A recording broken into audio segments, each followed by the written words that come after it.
অর্ধেক রাত হলে আকাশের দরজা কি হয়? খুলে দেওয়া হয়। যে যা চাই তাকে আল্লাহ তা দিয়ে দেন। যে যে বিষয়ে প্রার্থনা করে সেটা আল্লাহ কবুল করেন। যে যে কোনো বিপদে পড়েছে আল্লাহ তাকে উদ্ধার করেন। তবে যার জেনার সম্পর্ক আছে তার কথা আল্লাহ কবুল করেন না। আমি কি দিয়ে বুঝাই জেনা কত বড় বিপদ? আমি কি দিয়ে বুঝাই আপনাকে জেনা কত বড় বিপদ? যেটা ঘরে ঘরে হচ্ছে, যেখানে সেখানে হচ্ছে, যেটা মানুষের কাছে আজকে পাপের কাজ নয়। শোনো, মুনাফিকি করো না বক্তব্যের সাথে। এই ছেলে, তোমাকে আমি কঠিন ভাবে বলে যাচ্ছি, তুমি বক্তব্যের সাথে মুনাফিকি করো না। এখান থেকে উঠার আগে মোবাইলে যত মেয়ের নাম্বার আছে তুমি কেটে দিয়ে উঠবা। জিন্দেগিতে কোনোদিন কোনো মেয়ের সাথে গল্প করো না। তোমার সাথে এ অংশে আমার জরুরি কথা আছে, তুমি একটু ধৈর্য ধারণ করো, একটু সামান্য একটু থামো। তোমার সাথে আমার আরো জরুরি কয়েকটি কথা আছে। মুহাম্মদ সাল্লাল্লাহু আলাইহি সাল্লাম বলেন, আমি রাতে ঘুমিয়েছিলাম, জিবরাইল আমার ডান হাত ধরলেন, মিকাইল আমার বাম হাত ধরলেন, ধরে আমাকে নিয়ে চলে যাচ্ছেন। যেতে যেতে দেখি অনেক মানুষ আসাদু সাইন দেখা পান, ফুলে ফেঁপে বিশাল বিশাল আকৃতি ধারণ করে আছে। 50 হাত 100 হাত উঁচু উঁচু হয়ে আছে। ওয়ান্তানাহু রিহান, দুর্গন্ধের টিকা যায় না, এত গন্ধ। কান্নাহুল মারাহিজ, মনে হচ্ছে যেন তারা গ্রামের টয়লেট, মনে হচ্ছে যেন তারা গণশৌচাগার, মনে হচ্ছে যেন তারা গ্রামের টয়লেট, মনে হচ্ছে যেন তারা গ্রামের শৌচাগার। যেই শৌচাগার টয়লেট পরিষ্কার করা হয় না, গণশৌচাগার, গন্ধের টিকা যায় না, বিশাল বিশাল রূপ ধারণ করে আছে। আমি বললাম, জিবরাইল মানা হলাই, কি এরা কে? জিবরাইল, এরা কারা? ছি ছি ছি ছি, এরা কারা? এত কোণে গন্ধ, এত কোণে ফুলে আছে। তখন জিবরাইল বললেন, অহমদ জোনাতা সাওয়ানি, এরা হলো ব্যভিচার, ব্যভিচার নেই। বলো যুবক, মোটা মোটা হ্যাঁ ফুলে আছে, খুব গন্ধ, এরা কারা? ব্যভিচার, ব্যভিচার নেই। তুমি সাবধান থাকো, তুমি একটু অপেক্ষা করো। শুনুন, আল্লাহ নবী বলছেন যে আমার ডান হাত জিবরাইল ধরলেন, বাম হাত মিকাইল ধরলেন, ধরে নিয়ে চলে যাচ্ছেন। যেতে যেতে দেখি একটা গর্ত, চুলার মতো। কোন চুলা? যাতে তন্দুরি রুটি হয়। তন্দুরি রুটি চুলা দেখেছেন? ভিতরে রুটি দিয়ে সিদ্ধ হলে বের করে নেওয়া হয়, এরকম চুলা। তার তার ভিতরে দেখি ধাঁধা ধাঁধা ধাঁধা করে আগুন জ্বলছে। ভাইজা ইরতাফাও তিরতাফাও, আগুন যখন জোরে জ্বলে উঠছে তখন ওর ভিতরে যা কিছু আছে সব উপরে চলে যাচ্ছে। ভাইজা খামেরাত রাজা উফিহা, আর যখন আগুনটা কমে আসছে তখন সব নিচের দিকে চলে যাচ্ছে। ফিহারে চালন অনিসাউন ওরাতন, তাতে দেখি পুরুষ এবং নারী জমা ধরে আছে উলঙ্গ অবস্থায়, পরনে কাপড় নেই কারো, এভাবে জমা ধরে আছে উলঙ্গ অবস্থায়। আগুন যখন জোরে চলে উঠছে দাদা দাদা দাদা করে উপরে চলে যাচ্ছে, আবার যখন আগুন কমে যাচ্ছে তখন নিচের দিকে চলে যাচ্ছে। আর উপরে উঠলে মনে হচ্ছে যেন বের হয়ে পড়ে যাবে। দেখে সেখানে পুরুষ এবং নারী উলঙ্গ অবস্থায় জ্বলছে। আমি বললাম, জিবরাইল মানাউলা, এরা কারা? তখন জিবরাইল বললেন, অহমদ জনাত, তারা হলো ব্যভিচার, ব্যভিচার নেই। আল্লাহ নবী বলেছেন, যেসব মহিলারা জেনায় লিপ্ত হবে ওদের লজ্জা স্থানের গন্ধে জাহান্নামীরা জাহান্নামে টিকতে পারবে না। যেসব মহিলারা জেনায় লিপ্ত হবে ওদের লজ্জা স্থানের গন্ধে জাহান্নামীরা জাহান্নামে টিকতে পারবে না। যেসব মহিলারা জেনায় লিপ্ত হবে ওদের লজ্জা স্থানের গন্ধে জাহান্নামীরা জাহান্নামে টিকতে পারবে না। মুহাম্মদ সাল্লাল্লাহু আলাইহি সাল্লাম বলেছেন। শুনুন সম্মানিত দিনী ভাই, আবু হুরায়রা রাদিয়াল্লাহু তাআলা আনহু বলেন, রাসূল সাল্লাল্লাহু আলাইহি সাল্লাম বলেছেন, আল বিকরু বিল বিকরি জিলদু ওয়া তাগরিবু সানা।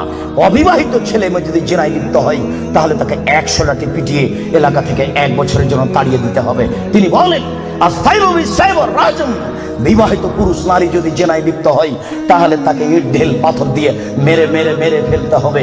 এদেশের লাখো ভাবিকে ইট ঢেল পাথর দিয়ে মেরে ফেলতে হবে যারা দেবরের সাথে জেনায় লিপ্ত হয়েছে। এদেশের লাখো দুলাভাইকে ইট ঢেল পাথর দিয়ে মেরে ফেলতে হবে যারা সেলিকার সাথে জেনায় লিপ্ত হয়েছে। এদেশের লাখো পুরুষকে ইট ঢেল পাথর দিয়ে মেরে ফেলতে হবে যাদের স্ত্রী থাকার পরেও অন্য নারীর সাথে জেনায় লিপ্ত হয়েছে। এদেশের লাখো নারী বেহায়া, বেশরমা, লজ্জাহীনা নারী যারা স্বামী বাড়িতে থাকার পরেও অন্য পুরুষের সামনে নিজের পরনের কাপড় খুলে উলঙ্গ অবস্থায় জেনায় লিপ্ত হয়। শুনুন, এদের ইট ঢেল পাথর দিয়ে মেরে মেরে মেরে ফেলতে হবে, এদের বাঁচার কোনো পথ নেই। রাসূল সাল্লাল্লাহু আলাইহি সাল্লাম বলেন, 3 শ্রেণীর মানুষকে হত্যা করতে হয়, তবে 2 শ্রেণীর মানুষের বাঁচার পথ আছে। মনে রাখুন, 3 শ্রেণীর মুসলমানকে হত্যা করতে হয়, 2 শ্রেণীর মানুষের বাঁচার পথ আছে, 1 শ্রেণীর মানুষের বাঁচার পথ নেই। এক, কেউ যদি বলে আমি কোরআন মানি না, তাহলে তাকে হত্যা করতে হবে। কেউ যদি বলে গাভীর দুধ হারাম, তাহলে তাকে হত্যা করতে হবে। কেউ যদি বলে মদ হালাল, তাহলে তাকে হত্যা করতে হবে। সরকারের পক্ষ থেকে গলায় ফাঁস দেওয়া হয়েছে, ফাঁস টান। তখন বলছে ভুলে হয়েছে আমার ভুল হয়েছে, আমি কথা ফিরিয়ে নিলাম, তাহলে তাকে আর ফাঁসি দিতে হবে না, নামিয়ে নিতে হবে, বেঁচে গেল। পাপ করেছিল হত্যার যোগ্য। আমি বুঝাতে পারলাম না মনে হয়। 2, কেউ যদি কাউকে হত্যা করে তাহলে তাকে হত্যা করতে হবে, এর নাম কিসাস। এই ছেলে, তোমার দাদার বয়স 90 বছর, তাহাজ্জুদ পড়ে ফজরের টাইমে বের হচ্ছিল, মসজিদে নামাজ পড়তে যাবে। কালকে তোমার দাদাকে একটা ছেলে গালি দিয়েছে, তাহাজ্জুদ পড়তে বের হওয়ার সময় দেখো ওই ছেলেটা, তোমার দাদা এক থাপ্পড় দিতে ছেলেটা মারা গেছে।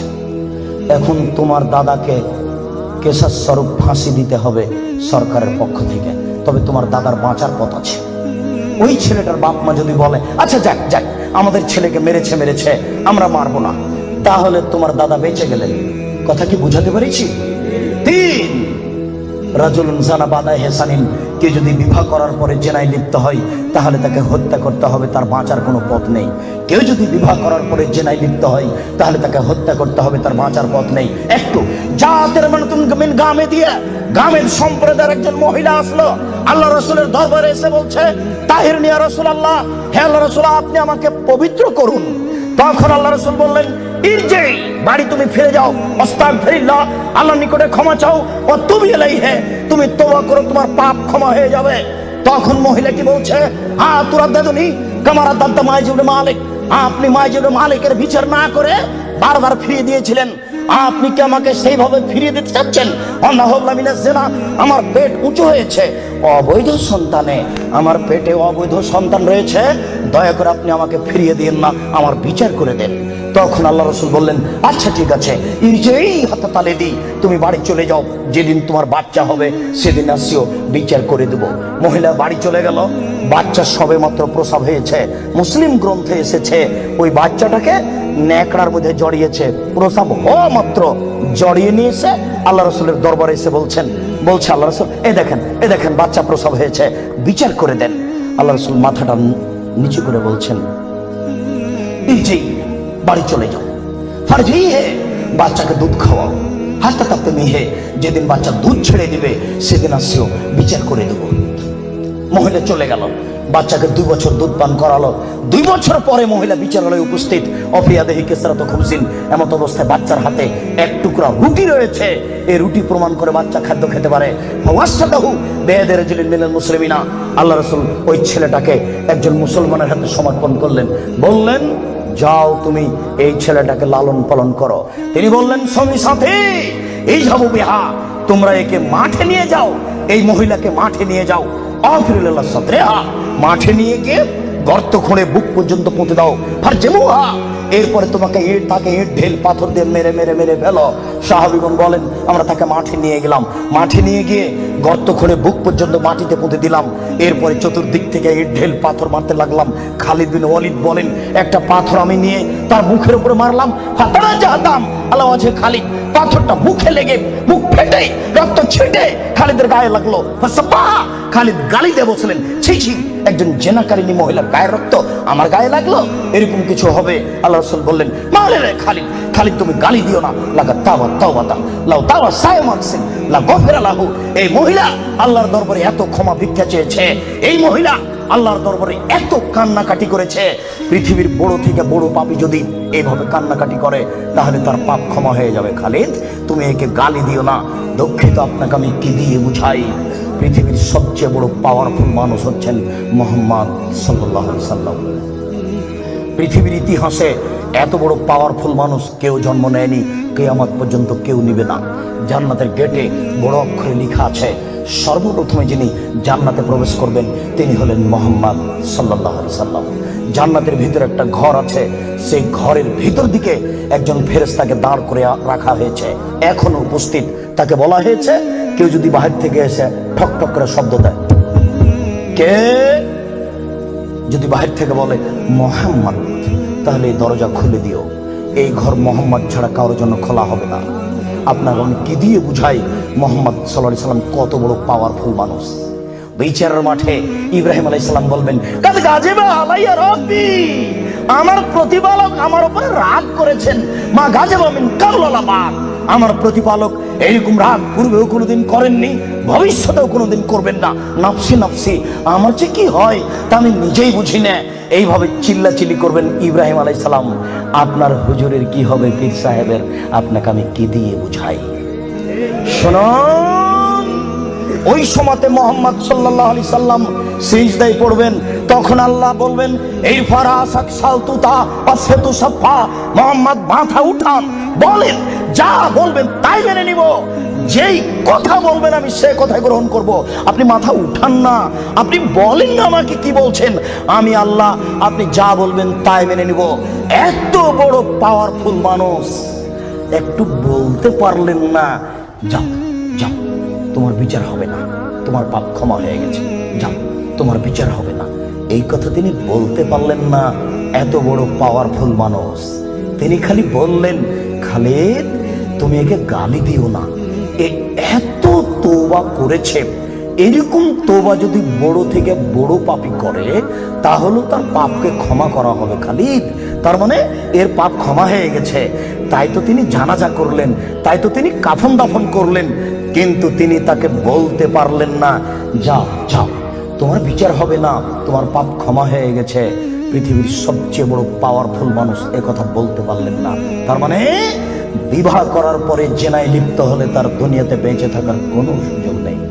আমি আপনাকে কি দিয়ে বুঝাই শরীয়ত কি জিনিস? বিবাহ করার পরে জেনায় লিপ্ত হলে তার বেঁচে থাকার কোনো সুযোগ নেই। আব্দুর রাজ্জাক সাহেব, কথা বুঝেছি, একটু দয়া করে কোনো পথঘাট বলেন। জি, পথঘাট আছে, চিন্তা করবেন না, নিরাশার কিছু নেই। শুনুন, নিরাশার কিছু নেই। এই পাপ কার সাথে জড়িত? আল্লাহর সাথে জড়িত।